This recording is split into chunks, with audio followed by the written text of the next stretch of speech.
기도하겠습니다.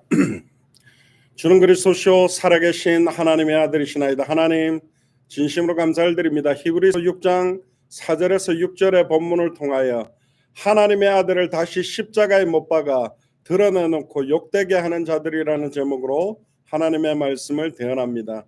오늘도 히브리서 6장 4절에서 6절을 통해서 예수가 그리스도 되심이 밝히 증언되기를 소원하며 예수를 그리스도로 믿는 참된 믿음이 회복되어지는 최고의 말씀 선포의 시간이 되도록 축복하시고, 은혜 받지 못하도록 역사하는 모든 추악하고 더러운 사탄, 마귀, 귀신, 사망 권세 세력이 무너지는 축복의 예배가 되도록 역사하여 주옵소서.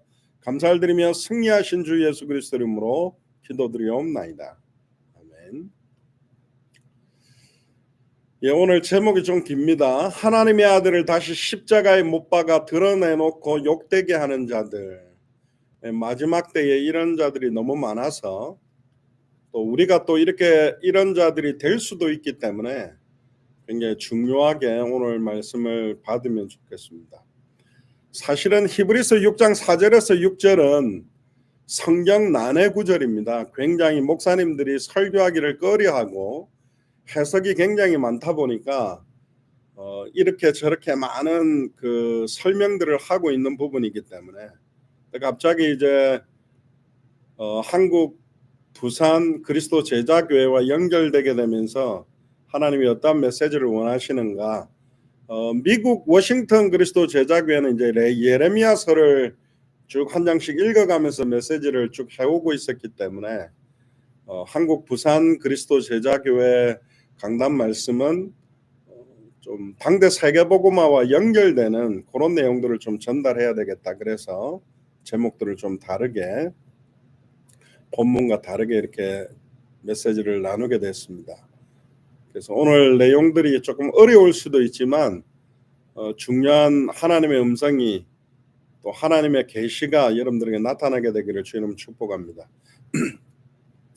오늘 본문을 유심히 한번 보셔야 되고요. 히브리서는 저자가 누군지 이렇게 뚜렷하지는 않지만 사도 바울일 거라 그 문체나 이런 것들을 보고 그렇게 봅니다. 근데 이제 히브리서를 누구에게 보냈느냐? 그러니까 유대인들 가운데, 헬라인들이나 이방인들 가운데서도 예수를 그리스도로 믿은 사람들이 많지만 유대인들에게 사실은 보내는 서신입니다. 그래서 1장부터 해서 예수님이 어떤 분인지, 천사보다 못되고 부족한 분이 아니라 우주 만물을 그로 말미암아 창조되었다라고 설명하면서, 또 유대교의 전통들 모든 것들이 다 예수님이 바로 메시아요, 예수님이 바로 그리스도이심을 드러내려고, 또 이제 수많은 유대인들이 예수를 그리스도로 믿고 마가 다락방 교회에 왔다가 다시 배교를 해서 유대교로 돌아가는 사람들이 많은 시간표였습니다. 왜냐하면 예수를 그리스도로 믿으면 사회에서 격리가 되고 좋은 직장으로 가는, 지금 우리로 말하면 크리스찬들이 모슬렘권에서 직장 취직을 할 때 종교가 뭐냐, 크리스찬이라고 밝히면 뭐 입사할 수 없는 조건인 것처럼 모든 사회적인 활동에서 내 믿음과 신앙을 고백할 경우에 불이익이 어마어마하게 많이 오는 시간표에 쓰여졌습니다. 그러니까 예수를 그리스도로 믿으면 축복받을 거야, 예수를 그리스도로 믿으면 자녀들이 좋은 대학 가고 뭐 만수무강할 거야, 그런 수준의 믿음을 초대교회는 가진 게 아니라 예수를 그리스도로 믿으면 핍박받고 사회에서 단절되고, 심지어 뭐 10명의 황제의 핍박 시대 때는 카타콤에 숨어 들어가서 평생 거기서 태어나서 거기서 살다가 거기서 죽은 사람도 있었습니다.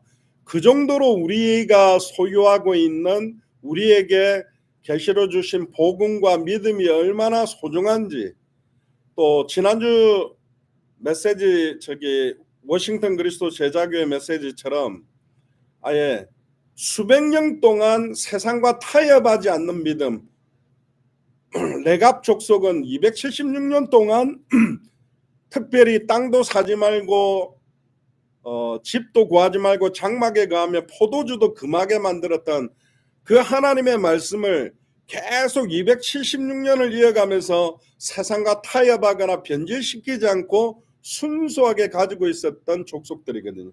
이방 족속이었지만 레위 사람들과 결혼해서 예배에 헌신할 수 있는, 예배를 섬길 수 있는 축복에까지 들어오게 된, 그래서 수많은 제사장들이 나오게 되고 선지자들이 나오게 되는 축복 속으로 들어간 겁니다.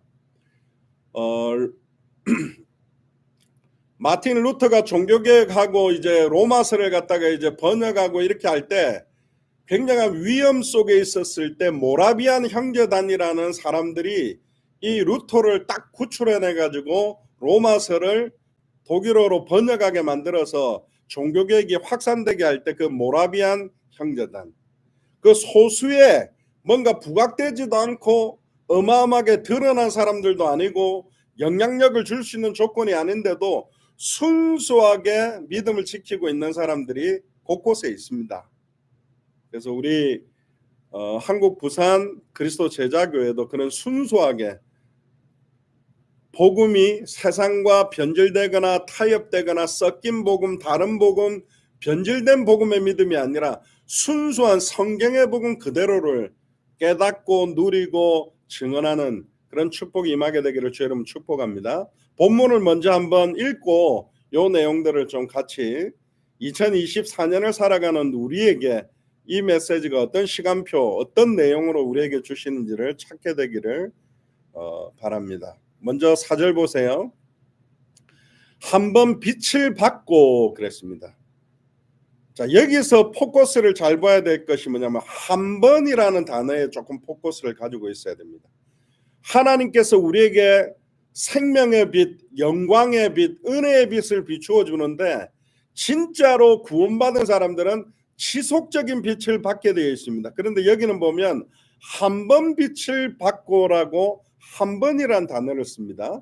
그리고 하늘의 은사를 맛보고, 자, 여기서 또 포커스는 어디에 포커스를 둬야 되냐면 맛보고라는 포커스를 봐야 됩니다. 하늘의 은사, 우리는 여기서 은사 그러면 막 신비운동하는 사람들이 연하고 병 고치고 이걸 약간 불건전 신비주의 은사가 아니라 하나님께서 우리에게 사모하는 자들에게 주시는 은사, 물론 통역이나 예언이나 병 고침이나 신윤사 뭐 많은 은사들이 이 당시에는 본격적으로 사실은 초대교회 시대 때는 많이 능력이 나타났습니다. 심지어 사도들을 통해서도 죽은 자들이 살아나기도 하고 굉장한 많은 역사들이 일어났는데 66권의 성경을 확정시켜서 우리에게 전달한 이후로는 눈에 보이는 권능과 기적과 이적과 은사보다는 기록된 하나님의 말씀을 깨닫고 누리는 게 더 하늘의 은사의 본질이라는 것 때문에 지금은 초대교회 때 있었던 그런 막 죽은 사람이 살아나고 병 고치고 문둥병자 살아나고 안전병이가 일어나는 이런 역사들을 점차 마지막 때는 거기에 집중하지 않도록 성령께서 역사하고 있는, 그렇다고 해서 마지막 때 이런 역사가 전혀 없을 수 있냐? 아니요, 나타날 수도 있습니다. 성경에 있기 때문에. 그러나 지금까지 저도 어릴 때 우리 남순희 목사님 통해서 기도원이나 눈앞에서 막 방언하는 걸 갖다 옆에서 통역해 주기도 하고, 또 네 방언은 뭐 귀신이 주는 사탄 마귀 방언이다. 그래 뚜뚜뚜 따따따는 뭐 마귀 방언이라 그러고, 또 어떤 사람은 뭐 저도 그 어릴 때 그 기도원에서 했던 전도사님들은 뭐 그분은 맨날 한 단어만 막 캐스트로미야 그 단어 하나만 하더니 그게 무슨 말인지는 어디 뭐 헬라어인지 히브리 뭐 헬러 가능성이 많은데 막 이빨 이렇게 빠져가 그분이 막 전도사님이라고 나 맨날 기도하면 뭐 캐스트로미야 한 단어로 계속 하는데 그게 방언인가? 어쨌든 그런 하늘의 은사를 여기 보니까 맛보았다고 되어 있어요. 조금 이따 설명하겠습니다. 은사가 항상 지속적으로 우리에게 풍성해져야 되는데 한 번만 빛을 받은 사람들, 또 하늘의 은사를 지속적으로 먹고 마시며, 우리 성찬 예식도 내 살과 내 피를 먹고 마시지 않는 자들은 나와 상관이 없다. 주님 오시는 그날까지 지속적으로 먹고 마셔야 되는데 은사를 맛만 본 사람들이 있었다는 겁니다. 그리고 성령에 참여한 바 되고, 여기서 참여했다라는 단어를 또 집중해야 되는데 원어적인 의미를 조금 이따 이야기하겠습니다만 이 참여했다라는 말도 성령이 우리 안에 영원히 거하고 우리를 인도하고 역사하는 상태가 아니라 성령이 역사하는 자리에 장소적으로 공간적으로 함께한 사람들, 또 그걸로 인하여서 내 감정과 은혜가 격동되기도 하고 감격하기도 하고 기뻐하기도 했는데, 다른 말로 말하면 예수님이 오병이어의 기적을 일으켰을 때 막 떡 먹고 물고기 먹고 풍랑을 잠잠하는 것도 보고 눈앞에서 문둥병자 치유되고 안전병이가 일어나는 것들을 다 본 그런 성령의 역사에 참여한 바는 있었단 말이에요. 같이 오순절 마가의 집 다락방에도 보면 거기에 모였던 사람들 중에서 7 집사 가운데서도 니골라라는 사람이 나왔거든요. 이 니골라는 뭐 구원받을 수 없는 자죠. 사실은 그 오순절 마가의 집 다락에 있었던 성령 충만도 한 번 빛을 받고 하늘의 은사도 맛보고, 아마 여기서 니골라가 어떤 방언을 했는지 모르겠지만 방언을 했을 수도 있어요. 성령에 참여한 바도 됐단 말이에요. 그러나 뭐죠? 변질돼 버렸어요. 심지어 가룟 유다는 초대교회 마가의 다락방의 성령 역사는 처음 못했지만 12 사도 중에 한 사람이었잖아요. 그럼 가룟 유다가 처음부터 이상했겠냐? 아니죠. 빛을 받은 사람이었고 하늘의 은사를 맛본 사람이었을 것 같고 성령의 역사에 참여한 바 되었으니까 사도 역할을 했을 거 아닙니까? 그리고 5절에 한번 보세요. 하나님의 선한 말씀과 내세의 능력을 또 나옵니다. 맛보고도 하나님의 선한 말씀, 복음을 말하고요. 내세의 능력, 하나님 나라의 능력을 맛보았다. 그런데 6절에 어떤 말을 합니까? 그런데도 타락한 자들은, 여기서 타락했다라는 말은 육신적인 타락뿐만 아니라 영적인 타락과 함께 배교하는 자들을 말합니다. 그러니까 자기는 예수를 그리스도로 믿는 것 자체를 내려놓고 다시 유대교의 율법과 전통을 지키는 것이 하나님을 바르게 믿는 것이라고 생각하고 배교하는 자들이 많이 있었어요. 그들은 다시 새롭게 하여 회개할 수 없나니. 자, 제가 지금 설명한 대로 사실은 딱 들으면 뭐 크게 이게 뭐 난해하지도 않고 문제가 없잖아요. 그런데 이거를 이제 많은 사람들이, 많은 목회자들이 해석을 이상하게 합니다. 그래서 이게 난해 구절이 됐어요. 이는 그들이 하나님의 아들을 다시 십자가에 못 박아 드러내놓고 욕되게 함이라. 그러면 이 부분에 대해서 저는 이제 이 성경 구절을 가지고 설교를 한 2-3번 정도 한 것 같은, 오늘까지 한 3번 정도 되는 것 같은데요. 사람들은 이 구절을 가지고 그러면 이렇게 이야기합니다. 예수를 그리스도로 믿고 구원받은 사람이 배교하거나 음란 타락에 빠지면 구원이 없어지는 거냐, 구원 못 받게 되는 거냐, 그런 사람들은 아예 다시 회개하고 하나님 앞에 돌아오면 회개가 안 된다라고 말하는 거냐, 이렇게 이야기를 좀 해서 이게 난해한 구절로 많이 진행이 됩니다. 그런데 이제 왜 그런 질문을 하느냐, 예를 들면 정말로 성경의 복음의 은혜를 받아서 이 복음을 들고 전 세계에 전하고 수많은 사람들을 변화시키고 살렸던 목회자들이 완전히 변질되고 무너졌다.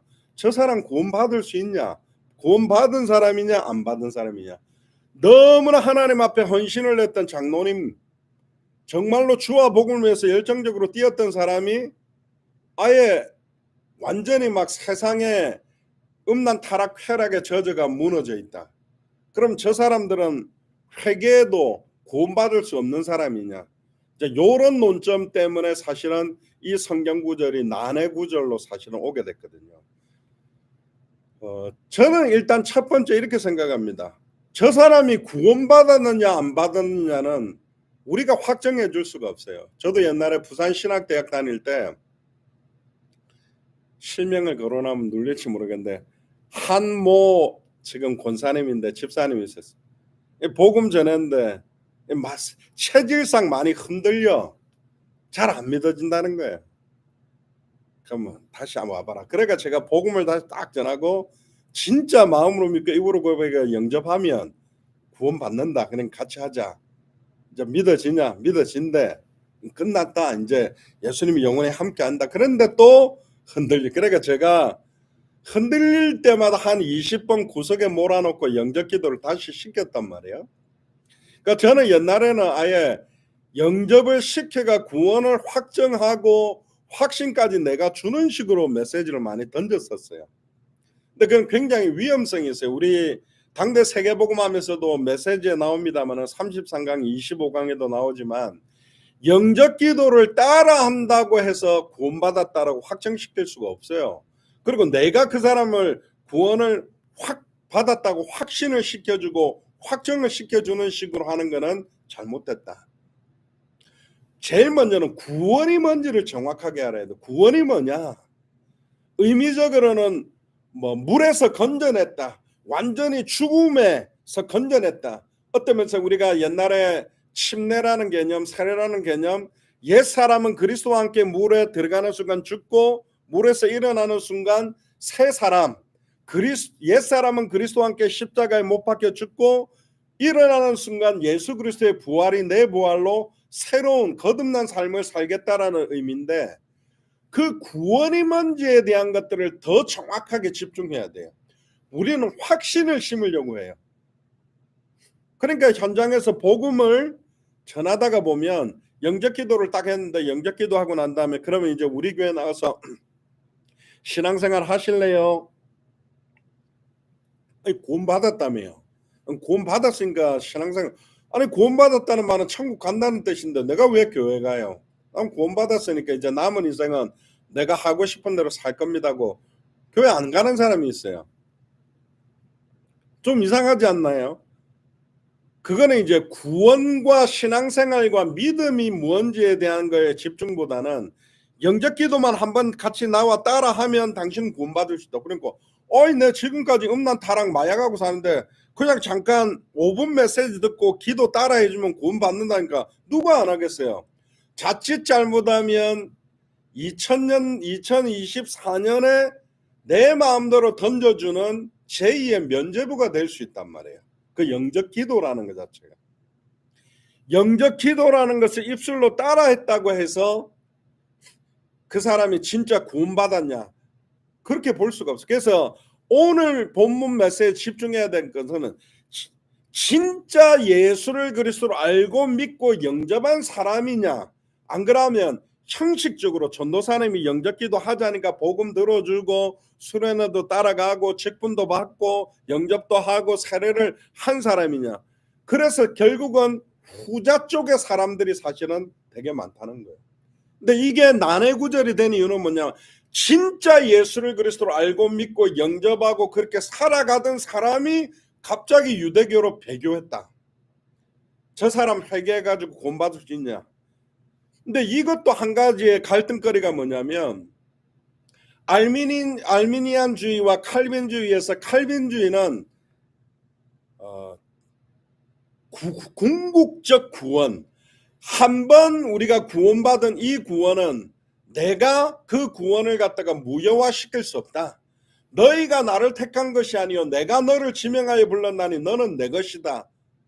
그러니까 구원은 나의 노력으로 말미암아 하나님의 은혜로 말미암아 믿음으로 구원받은 거기 때문에 우리 쪽에서 구원을 갖다가 무효화시킬 수 없다라는 칼빈주의 교리의 핵심과 여기에 말하는 맛보고 하늘의 은사를 맛보고 능력을 맛봤는데 타락되고 배교한 자는 다시 회개해도 구원받을 수 없다라고 완전히 쾅 부딪히는 메시지가 나오니까 이게 난해 구절인 거예요. 그럼 이 교리하고 성경 구절하고 부딪힌다고 해서 이 교리에 합리화시키기 위해서 억지로 이제 끼워 맞추려고 하다 보니까 뭐 이 사람 이거는 그냥 똑바로 믿어라 그렇게 경고를 하기 위해서 우리에게 주시는 메시지다. 그러니까 잘 믿어라.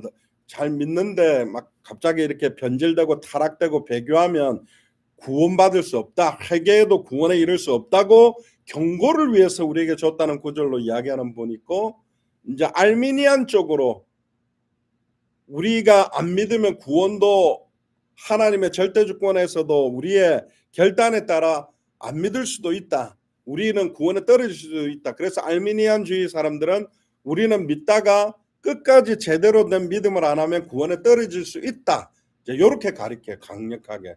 그러니까 사람들이 이제 좀 두려워하고 떨리면서 몸부림치고, 칼빈주의에서는 한 번 궁극적 구원, 결국은 한 번 하나님께서 선택하셔서 우리에게 구원을 주셨다는 것은 이 구원을 흔들릴 수 없음을 강조하는 성경 구절도 많거든요. 항상 보면 성경은 이 대치가 되는 구절들을 넣어놨어요. 왜 그랬느냐? 거기에 대한 답에서 우리가 성령의 인도를 받는 거예요. 부모님들께 엄청 효도를 많이 한 사람, 부모님한테 잘하고 있냐 그러면 아니요. 넌 너무 부모님한테 똑바로 못하고 있습니다. 진짜 잘하는 사람 그렇게 말한다니까. 근데 별로 못하는 사람, 아이고 내가 우리 아버지 어머니한테 얼마나 많은 걸 했는데, 이 사람 또 알거든. 그러니까 이 성경 구절에 보면 갈등을 일으킬 거리가 사실은 없어요. 구원이 뭐냐? 단번에 영원히 온전히 하나님을 만나는 것이 구원입니다. 참 선지자의 직분을 통해서 우리의 인격이나 노력이나 삶으로 만나는 게 아니에요. 예수님이 십자가에 달려 있을 때 한편 강도는, 우리는 주로 오른쪽이 좀 강력하니까 오른쪽이라 하지만 왼쪽인지 오른쪽은 모르지만, 한편 강도는 뭐 하늘의 은사를 맛보고 말씀을 누리고 뭐 헌금을 하고 주와 복음을 위해서 몸부림치고 사는 열매가 나올 타이밍도 없던 사람이에요. 그러나 예수님은 나와 함께 낙원에 있으리라.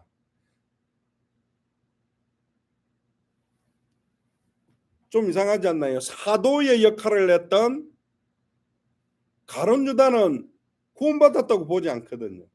그런데 일평생 강도짓을 하고 예수님과 함께 달렸던 그 강도는 그 짧은 시간 예수님을 그리스도로 믿는 믿음이 고백되면서 예수님이 낙원에 있을 것이라고 약속하셨어요. 이해가 잘 안 되죠.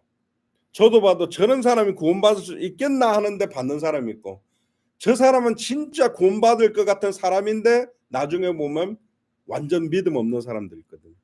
그래서 사실은 이 구원이라는 부분에 대한 부분들이 정확하게 성경으로 풍성하지 않으면, 구원의 확신은 성령께서 주시는 거예요. 내가 친히 우리 안에 계신 그리스도 성령께서 우리를 가르치시고 깨닫게 하고 생각나게 하시면서 너희 안에서 계신 그리스도께서 우리를 구원에 이르는 믿음과 은혜가 넘치도록 만들어 주시는 것인데, 사역자들이 영접기도 따라하고 네 구원받은 거야 확신을 심고 확증을 해주고, 그러니까 구원에 대한 의미, 진짜 예수님을 그리스도로 믿는다는 의미가 뭡니까? 나는 2000년 전 십자가의 죽음과 부활로 그 예수님이 십자가에서 자기 몸을 찢으심으로 그 예수 그리스도의 죽음이 나의 죽음이요, 그 예수 그리스도의 부활이 나의 부활이라고 믿어질 때 우리는 단번에 영원히 온전히 하나님을 만나거든요. 그래서 구원은 구원의 서정, 구원의 여정이라는 과정을 딱 두고 있는 거예요. 왜냐하면 영접 기도하고 따라했는데 그 다음날 딱 가면 자기는 예수를 안 믿는다는 사람도 있거든. 나 예수를 그리스도라고 고백 안 한다는 사람도 있어요. 그러니까 구원의 서정이라는 것들을 두는 이유들도 보면, 목사님들도 굉장히 조심해야 되고 사역자들도 조심해야 될 것이 뭐냐면, 하나님의 말씀과 하나님의 약속을 전달하고 복음을 전하면서 구원의 문제에 대한 부분들이 계속 풍성하게 전달되어지면 성령께서 그들 마음속에, 내가 정말로 갈라디아서 2장 20절에 이제 내 안에 사는 이는 내가 아니요 그리스도니 내가 죽는 것도 유익하다, 내 안에 그리스도가 모든 것이다라는 고백들이 터져나오면서 주와 복음을 위해서 순교할 수 있는 믿음에도 이룰 수 있도록 하나님이 인도해 가시는 거거든요. 그리고 구원이 뭡니까? 단번에 영원히 죄와 저주 사망 권세에서 영원히 해방받는 겁니다. 과거 현재 미래의 모든 죄와 저주를 우리로부터 해방시켜버리는 게 구원이에요. 예수 그리스도께서 짐승의 피가 아니라 자기의 피로 단 한 번의 제사로 모든 인류의 과거 현재 미래 모든 죄와 저주를 해방시켰습니다. 그러나 모든 인류가 다 구원받는 건 아니에요. 하나님이 선택한 자들, 나는 선한 목자여 선한 목자의 음성을 듣는 양들이 구원받는 거라니까요. 그래서 모든 사람을 다 구원하지 않고 제한된 속죄를 주신 이유가 뭐냐? 모두 다 구원받을 수는 없다라는 겁니다. 이거 가지고 알미니안주의는 그러면 왜 전도하냐? 뭐 하나님이 알아서 다 구원할 건데, 이제 그런 신학적인 대립들이 생겼는데 알미니안을 이단으로 보지는 않거든요. 세 번째 구원이 뭡니까? 결국은 사탄 마귀 귀신 사망 권세를 깨뜨리고 완전히 승리하게 되는 것이 구원입니다. 결국은 사탄의 세력을 깨뜨리는 참된 왕, 죄와 저주를 자기의 피로 영원히 해방시키는 참된 제사장, 자기 몸을 찢으사 누구든지 주의 이름 부르면 하나님 만나게 하시는 참된 선지자. 그래서 예수님을 나의 그리스도로 알고 믿고 누리며 순종하며 증언하고 살아가는 사람들, 그런 사람들은 사실은 배교할 수 없죠. 어떻게 배교하겠습니까? 제가 전에 그 인도의 미조람이라는 지역으로 갔습니다. 근데 이제 거기서 메시지를 하고 나니까 그 중직자들이 와가지고 예수 믿는 사람들이 담배 피는 거에 대해서 어떻게 생각하냐 그러는데 왜 그런 거를 물어보냐니까 미조람에 복음을 들고 왔던 사람이 선교사인데 예배 마치고 나오면 바깥에 맨날 담배 피는데 담배 피는 거 이게 뭐 구원하고는 상관없다. 막 그러면서 이렇게 이야기를 해서 자기들은 이제 굉장히 보수적인 선교사들이 복음을 전해줬던 것 같아요. 그래서 술이나 담배하면 지옥 가는 것처럼 막 이렇게 전달을 한 거예요. 그래서 이제 제가 그런 말을 했죠. 사도 바울도 이야기했듯이 우리가 먹는 걸로 인하여 우리 몸이 더러워진다고 해서 예수 그리스도의 보혈이 더러워진 우리 몸을 깨끗게 못하겠냐. 또 반대로 예수를 그리스도로 믿는 자들은 내 몸을 더럽히고 내 몸을 정결하지 않는 것, 거기에 대한 것들을 변화시켜 나간다. 뭐 저희들도 어릴 때 고신측에서 자랄 때 술 담배하면 꼭 지옥 가는 것처럼 이야기를 했잖아요. 그럼 술 담배를 한다고 지옥 가냐? 구원이라는 게 뭔지를 알면 술 담배나 다른 것들이 내 구원을 흔드는 건 아니구나. 흔들지 않으니까 내가 이걸 많이 해야 되겠다 아니잖아요. 제사 음식에 대해서 이야기했습니다. 사도 바울에게 대해서. 우상 숭배하는 그 당시에 이제 우상 숭배를 하면서 우상에게 드렸던 짐승들이 시장 고기로 나온 거예요. 그러니까 그런 정결하게 살아가기를 원하는 사람들은 우상 숭배 바쳤던 짐승 말고 깨끗한 짐승을 사 먹는데 깨끗한 짐승들은 비싼 거예요. 그러니까 시장에 우상 숭배했던 짐승들을 사다 먹으니까 야, 너 우상 숭배했던 음식을 먹냐? 막 이것 때문에 교회 안에 갈등들이 생긴 거예요. 그러니까 사도 바울이 이렇게 이야기합니다. 우상 숭배했던 음식을 먹는다고 해서 예수 그리스도의 보혈로 우리를 정결케 한 우리 몸이 더러워지겠느냐? 더러워질 수 없다. 그러나 예수를 그리스도로 믿는 자가 굳이 우상 숭배했던 짐승 그 고기들을 사다가 계속 먹을 이유도 없지 않냐? 이렇게 하면서 성령의 인도를 받아야 될 부분들을 이야기를 합니다. 그래서 사실은 니골라당들이 나온 거예요. 니골라당들은 굉장히 강력한 믿음을 심어줍니다. 그래서 이 성경 구절에 대해서는 꿈쩍도 안 해요. 이거는 원래 안 믿는 사람들 말하는 거야. 우리는 예수를 그리스도로 믿었고 또 믿으면서 전도하고 복음 전하는데 우리가 좀 세상 쾌락을 접했다고 해서 우리의 구원이 흔들리냐? 내가 사람 죽여도 우리 아빠 엄마 아들이지. 내가 마약을 해도 우리 아빠 엄마 아들이지. 신분은 안 변하잖아. 해도 관계가 없어. 그는 복음의 허용성의 극단적인 변질된 부분까지 가는 거예요. 초대교회는 음란 타락을 누린 게 아니라 복음을 전하다가 오는 핍박, 시험, 환난, 심지어 순교까지 누려냈던 사람들이거든. 근데 이 귀하게 받은 복음, 어떻게 우리에게 전달된 이 순수한 복음이 퇴색되고 변질되고 섞인 복음이 돼서 아예 불신자들도 하지 않는 짓을 하면서 예수 그리스도 안에 있는 자는 결코 정죄함이 없나니 예수님도 나를 정죄치 않는데 누가 나를 정죄하느냐, 이렇게 하면서 뻔뻔히 담대히 그리스도의 보좌 앞에 나아가라고 했지 않냐. 이게 왜 문제냐? 이미 나는 해방받은 사람이다 이러면서 스스로 자기에게 면죄부를 주고 자유함을 주고 판결을 다 내리는 사람들이 너무 많아요. 저는 볼 때 그 사람들이 바로 이 사람들이다. 그렇게 할 수가 없다니까. 진짜 하나님 앞에 회개하는 자들은 뻔뻔히 얼굴을 들지 않습니다. 정말로 내가 받았던 이 복음에 내가 음란 타락에 실수해서 넘어졌던 것들을 혐오하고 이럴 땐 자기 가슴을 치고 베옷을 입고 머리에 재를 뿌리고 하나님 앞에 엎드려서 하나님, 내가 주의 종으로서, 내가 중직자로서, 내가 예수를 그리스도로 알고 믿고 증언했던 자로서 내가 어떻게 이렇게 사단의 미혹과 음란 타락에 꼬임받아 무너졌습니까? 저는 지옥 가야 마땅할 죄인입니다. 정말로 하나님, 제가 부족합니다. 저를 사용해 주시고, 정말로 제가 예전에 그 신학생들 한 500명 모인 데가, 그런 니골라당들은 이제 많이 음란 타락에 젖어 세상 쾌락 많이 누렸으니까 저기 아프가니스탄, 시리아, 저기 막 복음 전하면 목 잘리고 배 막 잘라가 내장 꺼내는 그런 데 가가 복음 전하다 순교해야 된다니까 막 웃더라고요. 한 번 구원받은 사람들이 구원을 상실할 수 있냐?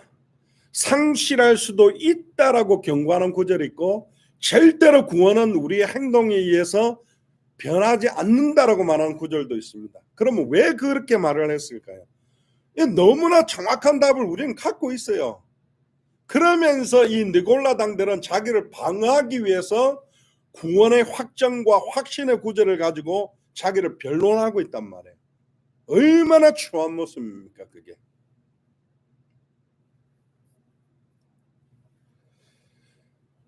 오늘 성경 구절을 클리어하게 이해하는 방법은 참 쉬워요. 진짜 참된 믿음을 가진 자가 맞았느냐, 그거를 검증해야 되고요.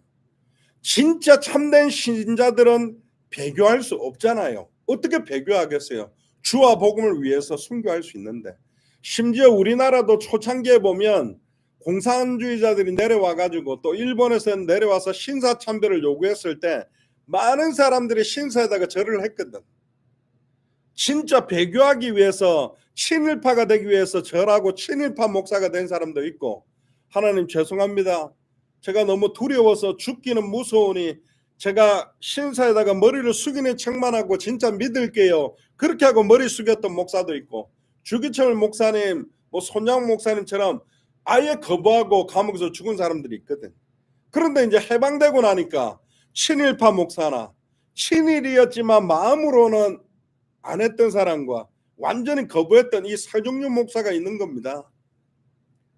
그러니까 고신 중에서도 특히 저희 어머니가 말하는 온종교는 고려파인데, 고신 측에서 그러면 저기 신사참배에다가 허락하고 했던 그 목사가 다시 돌아와서 회개하고 설교하는 걸 들을 수 있겠냐? 그래도 상황이 죽음에 놓여서 어쩔 수 없이 연약해서, 마음은 원이라도 육신이 약해서 신사참배를 했으니까 회개하고 돌아온 목사님의 설교를 우리가 들읍시다, 이제 그런 계열이 있고, 죽어도 신사참배에 절했던 목사들의 설교 들을 수 없습니다. 회개 때도 아예 신사참배를 거부했던 목사님들의 설교만 우리는 듣겠습니다. 그게 이제 고려파란 말이에요. 그 정도로 순수하게 변질되지 않게 몸부림치려고 나왔던 믿음을 가진 사람들도 있단 말이에요. 물론 너무 율법주의로 또 가버렸습니다만. 결론적으로 몇 가지를 이야기해보면, 마태복음 13장 20절에서 23절에 보면 씨 뿌리는 비유를 예수님이 직접 이야기합니다. 믿음 중에서도 한 4가지 믿음이 있다는 거예요. 딱 던졌는데 길거리에 떨어져서 뿌리도 내리기 전에 새들이 날라와서 딱 먹어버리는, 사탄이 딱 빼앗아가서 듣기는 듣는데 그게 마음에 뿌리 내리지 못하는 믿음이 있고, 돌밭이나 가시떨기가 씨가 뿌려졌을 때 뿌리 내려가 자라는데 그 돌의 기운에 눌려가지고 자라다가 잎사귀는 좀 묵성해지지만 아예 핍박시험 환란이 오니까 사그라들어가 죽어버리는 믿음도 있고, 가시떨기도 수많은 여러 재리와 염려로 찔려가지고 자라나다가 무너져버리는 믿음도 있고, 마지막에 옥토에 떨어진 믿음은 30배, 60배, 100배의 결실을 맺었다고 이야기합니다. 그러면 길가나 가시떨기나 돌밭 같은 경우는 뭔가 믿는 것 같았잖아요. 뿌리도 내렸잖아요. 잎사귀가 자라기도 했잖아요. 그런데 열매를 맺지 못하는 믿음들을 가진 사람, 그런 사람들이 초대교회에 있었다는 겁니다. 결국은 오순절 마가입 다락에 성령 충만함에 참여도 하기도 하고, 하늘의 은사를 맛보기도 하고, 선한 말씀에 은혜를 받기도 하고, 진짜 헌신하고 봉사하고 했는데 여러 가지 핍박, 시험, 환난과 죽음의 위협이 10명의 황제들로 인한 수많은 핍박 속에서 아예 배교하고, 아이고 그래도 먹고는 살아야지 세상과 타협하고, 그러면서 사실 떠나간 사람들이 많다는 겁니다.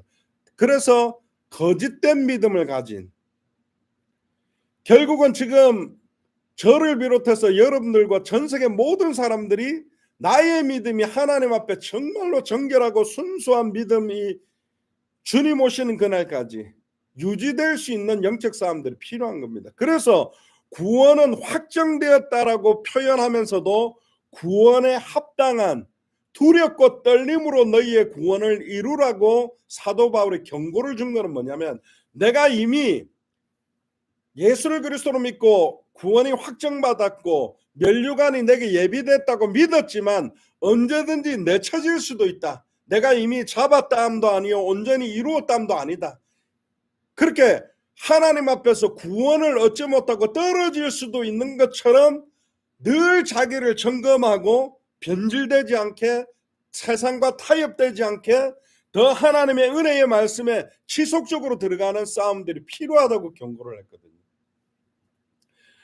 로마서 7장에도 보면 사도 바울이 로마서를 쓸 때는 사도 바울이 뭐 20, 30대 목회자가 아니었습니다. 인생 말년이었다니까. 그 인생 말년에 가까운 사도 바울이 뭐라고 이야기를 합니까? 원하는 바 선은 행치 않고 원치 않는 바 악만 행한다. 이 사망의 몸에서 누가 나를 건져낼 수 있겠냐. 시간 가면 갈수록 나는 예전에는 죄가 아니었던 거, 전에는 이게 큰 문제가 아니라고 생각한 게 계속적으로 드러나므로 나는 날마다 그리스도만 붙들고 십자가 뒤에 숨어야 될 존재임을 인정할 수밖에 없었거든요. 그래서 그러면서 고백한 게, 예수 그리스도 안에 있는 자에게는 결코 정죄함이 없나니 생명의 성령의 법이 죄와 사망의 법에서 너를 해방했다. 그러면서 로마서 8장 31절부터 39절이 이어지면서 사망이나 기근이나 다른 아무 피조물이라도 우리를 하나님의 손에서 빼앗을 자가 없다. 사탄도 하나님이 나를 붙드신다면 나를 사망으로 지옥으로 끌고 갈 수 없음을 고백했거든. 이거는 내가 살아가는 삶의 모습, 진짜로 순수한 사랑과 희락과 화평과 자비와 양성과 충성과 온유와 절제, 나를 통해서 지속적인 생명운동이 일어나고 제자운동이 일어나고 말씀운동이 일어나고 교회도 세우고 어마어마하게 영향력을 주는데도 휙휙 자빠지는 시대. 야, 초창기에 저 목사님 저렇게 현장을 사랑하고 한 영혼을 사랑해서 차를 몰고 전국을 돌고 전세계를 움직여서 뛰었던 종들이 왜 저렇게 다 자빠지고 있느냐. 그럼 그 사람들이 가지고 있었던 믿음들이 처음부터 가짜였냐? 그럼 그들을 통해 복음을 받고 막 살아나고 영향력 받았던 사람들은 뭐냐? 진짠가 가짠가? 이것 때문에 이제 이 성경 구절이 난해 구절로 사실은 많이 목회자들에게 사실은 진행됐거든. 또 예수님이 이야기했습니다. 주여 주여 하는 자마다 다 천국에 갈 것이 아니다. 주여 주여 하고 막 한번 맛보고 은혜만 그런다고 천국 가는 게 아니다. 마지막 때에 마태복음 20 마지막 때에 이런 이야기를 한다고 했죠. 주여 내가 주의 이름으로 선지자 노릇을 하고 주의 이름으로 귀신을 쫓아내고 주의 이름으로 많은 권능을 행하지 아니하였나이까. 보세요. 그냥 잠깐 믿음 수준의 믿음에 대한 이야기를 예수님이 하지 않고요. 선지자 노릇을 했대. 주의 이름으로. 그러니까 수많은 사람들에게 영향력 주는 대형 교회에 많은 사람이 영향력 주는 선지자 역할을 했대요. 그리고 심지어 귀신을 쫓아냈대. 여러분들 스게와의 7 아들들은 바울이 빙자하는 예수 이름을 말하다가 못 쫓아내고 옷이 다 뜯겼거든. 근데 예수님이 말하는 이 주의 종들과 목회자들은 귀신도 쫓아냈어요. 심지어 뭐라고 말했죠? 많은 주의 이름으로 많은 권능을 행하지 아니했습니까? 권능도 나타났다니까. 역사가 일어난 거예요. 근데 예수님 한마디로 말했습니다. 이 불법으로 행하는 자들아, 내가 너희를 도무지 알지 못하니 내게서 떠나가라. 지금 회개도 구원받을 수 없는 자들이라고 사실은 경고하고 있다. 하나님의 아들을 다시 십자가에 못 박아 드러내놓고 욕되게 하는 자들이라고, 나는 도무지 너희들을 알지 못한다. 그래서 사실은 이 성경 구절은 대개 목회자들로부터 시작해서 평신도까지 두렵고 떨림으로 읽으면서 기도해야 될 부분들입니다. 마지막 때에 아예 적그리스도의 역할을 할 수도 있고, 불의의 병기의 역할을 할 거냐, 의의 병기의 역할을 할 거냐.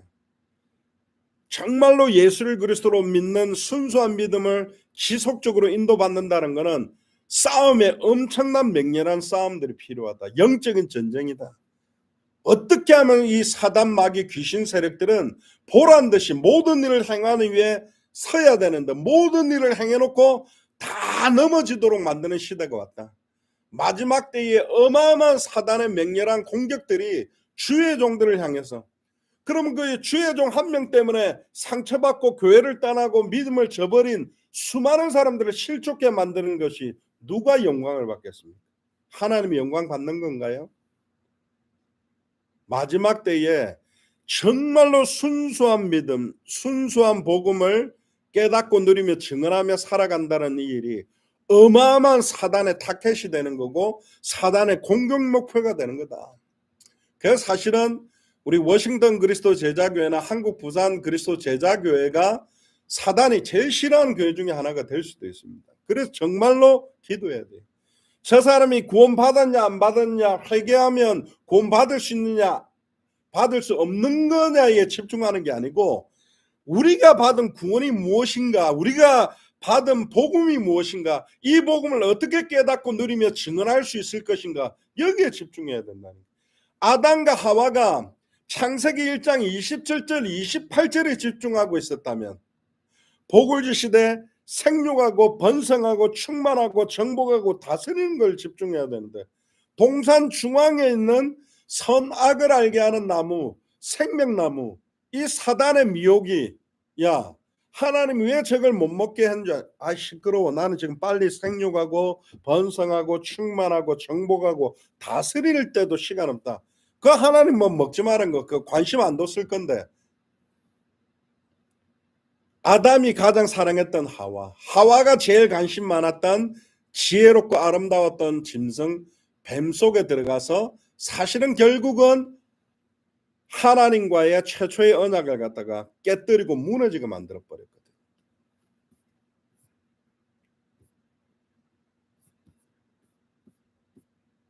마태복음 10장 27절부터 보면요, 내 양은 내 음성을 들으며 나는 저희를 알며 저희는 나를 따르느니라. 내가 저희에게 영생을 주노니 영원히 멸망치 아니할 터이요 또 저희를 내 손에서 빼앗을 자가 없느니라. 그러면 이 영생을 어떤 사람에게 주신 거예요? 영원히 멸망치 않도록 보호하는 사람들은 누굴까요? 저희를 내 손에서 빼앗을 자가 없다라고 확정시킨 사람들이 누구냐 말이에요. 그냥 영접기도 복음 한 5분 듣고 따라한 사람 아닐 거잖아요. 십자가의 한편 강도가 짧은 시간 평생 뭘 이루어 놓은 것도 없고 헌신한 것도 없고 열매 맺은 것도 없지만 하나님은 그 시간표에 그 사람을 구원할 사람으로 하나님은 은혜로 믿음으로 구원받게 하신 거고, 일평생 사도 역할을 하다가 자살해서 죽었던, 예수님 팔고 죽었던 그 가룟 유다는 예수님이 안타깝게 이랬어요. 차라리 나지 아니었으면 좋았을 뻔했다.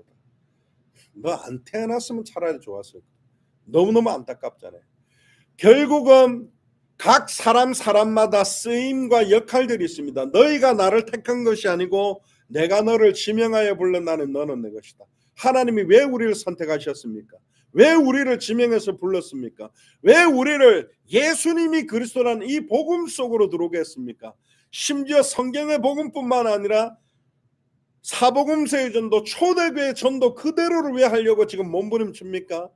왜 그것뿐만 아니라 마태복음 24장 14절에 이 천국 복음이 모든 민족에게 증언되기 위하여 온 세상에 전파되리니 그제야 끝이 온다.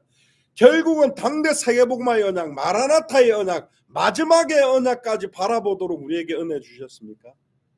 엉뚱한 거 걸려가 싸우고 있으라고? 아니잖아요. 감사하게도 어제 우리 장성도 목사님, 김상모 목사님, 이재남 목사님도 저희 교회 와서 기도하고, 그래도 순수하게 이렇게 몸부림치는 사람들 보면 다 힘들어. 장성도 목사가 최근에 제일 담임 되니까 누가 뭐라 하는 사람이 없다.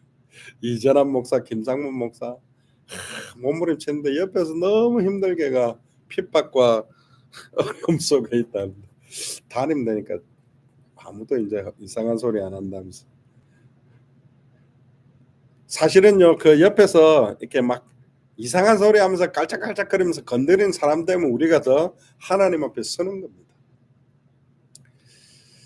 하나님의 아들을 다시 십자가에 못 박아 드러내놓고 욕되게 하는 삶이 아니라 2000년 전 십자가에 달려 죽고 부활하신 그 예수님이 왜 그리스도로 오셨는지 밝히 증언하는 자들이 되기를 주여 이름 축복합니다. 아멘입니까? 진짜입니다. 우리는 지극히 선한 걸 분별하고 선으로 악을 이기고 하나님이 가장 원하는 것을 향해 집중하고 살아가는 사람들이어야 돼요. 제가 미조람이란 지역에 제가 이런 이야기를 했죠. 진짜 하나님, 어떤 아들이 아빠한테 아빠 내 사랑해요. 그러니까 아빠가 사랑하지. 내가 니를 낳았는데. 근데 진짜 아빠가 내 사랑은 잘 모르겠어요. 확인 한번 해봐도 돼요. 그러니까 아버지가 어떻게 확인하는데? 제가 지금 칼을 들고 있는데 내가 아빠를 한 번 찔러도 나 사랑한다 할 수 있을까? 사랑하지. 그럼 잠깐만 아빠 대봐 하면서 한번 푹 찌르고 난다. 아빠 내 사랑할 수 있겠어? 사랑하지. 그럼 아빠 내가 한 3번 찌르면 안 사랑할 것 같은데. 아니 아빠는 너 사랑한다니까. 그럼 아빠 3번만 하면 찔러볼게. 비켜봐. 푹푹푹. 아빠 나 사랑해. 그래도 사랑하지. 그럼 한 5번 찌르면 그게 자식입니까?